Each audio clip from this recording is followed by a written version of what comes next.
बड़े ब्राह्मण भक्त थे।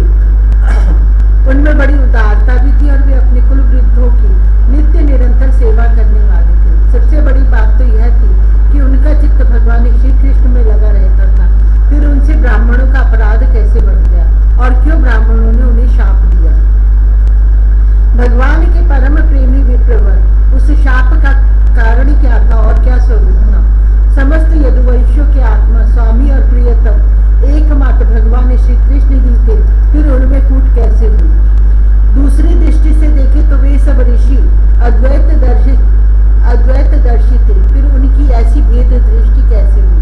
यह सब आप कृपा करके मुझे बतलाइए।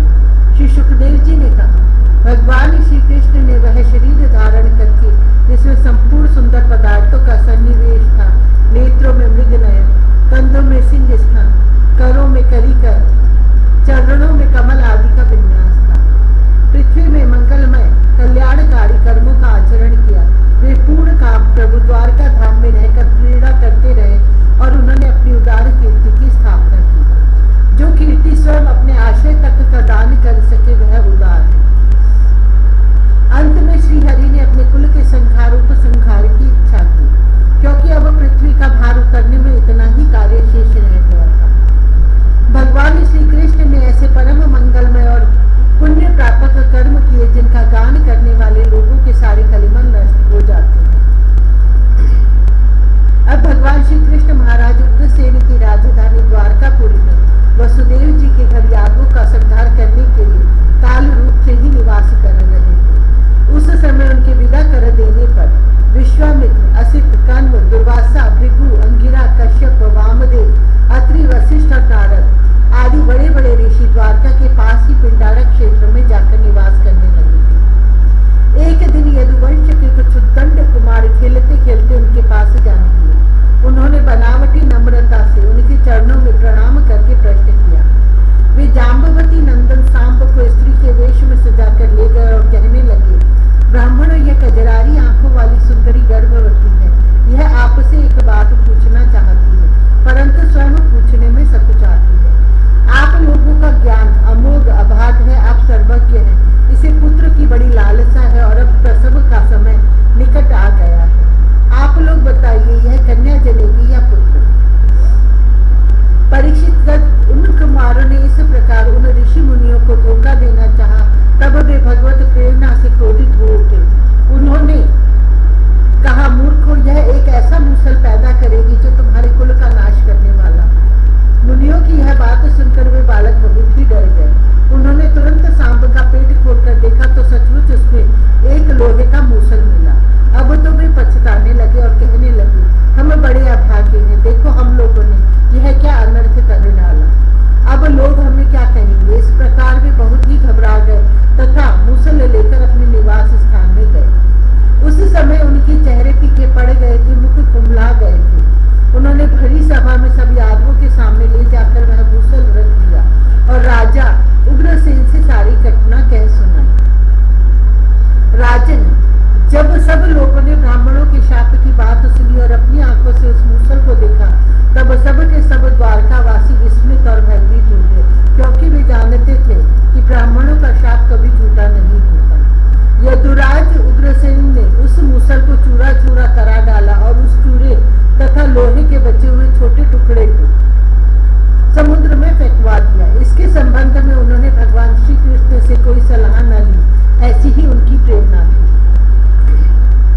परीक्षित, उस लोहे के टुकड़े को एक मछली निकल गई और चूरा तरंगों के साथ बह बहकर समुद्र के किनारे आ लगा। वह थोड़े दिनों में ऐरक बिना गांठ के घास के रूप में उगाया। मछली मारने वाले मछुओं ने समुद्र में दूसरी मछलियों के साथ उस मछली को भी पकड़ लिया। उसके पेट में जो लोहे का टुकड़ा था, उसको जरा नामक व्याध ने अपने बाण के नोक में लगा लिया। भगवान सब कुछ जानते थे, वे इस शाप को उलट भी सकते थे, फिर भी उन्होंने ऐसा करना उचित न समझा। काल रूपधारी प्रभु ने ब्राह्मणों के शाप का अनुमोदन ही किया।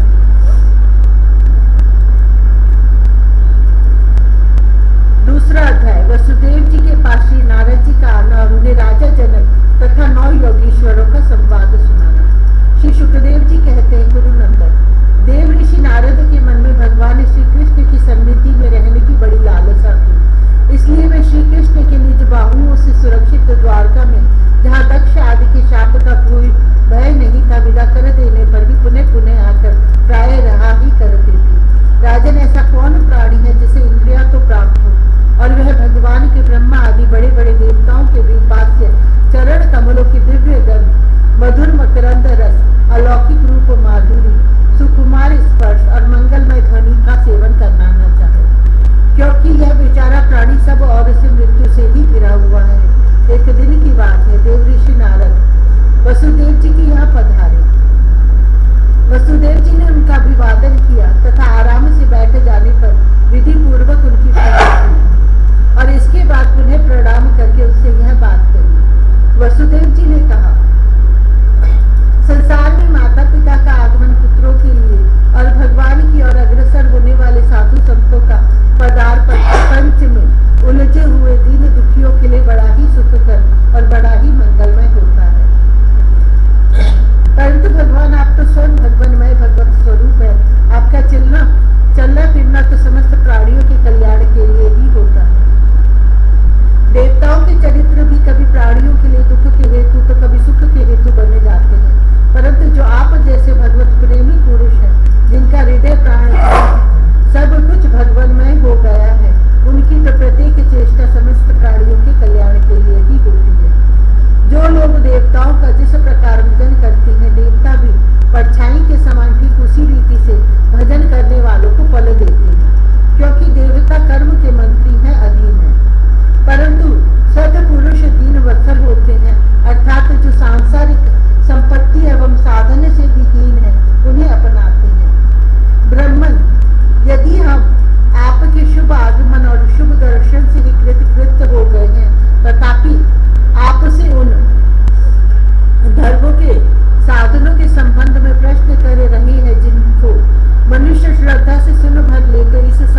9 सन्यासी हो गए।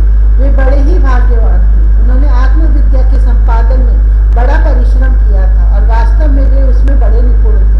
वे प्रायः दिगंबर ही रहते थे और अधिकारियों को परमार्थ वस्तु का उपदेश किया करते थे। उनके नाम थे कवि, हरि, अंतरिक्ष, प्रबुद्ध, पिप्पलायन, अभिहोत्र, दुर्मिल, चमस और करभाजन। वे इस कार्य कारण व्यक्त अव्यक्त भगवद रूप जगत को अपने आत्मा से अभिन्न अनुभव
रूपों में स्वयं भगवान प्रकट है ऐसा समझकर वह जो कोई भी उसके सामने आ जाता है, चाहे वह प्राणी हो या अप्राणी, उसे अनन्य भाव से भगवत भाव से प्रणाम करता है। जैसे भोजन करने वाले को प्रत्येक ग्रास के साथ ही तुष्टि, तृप्ति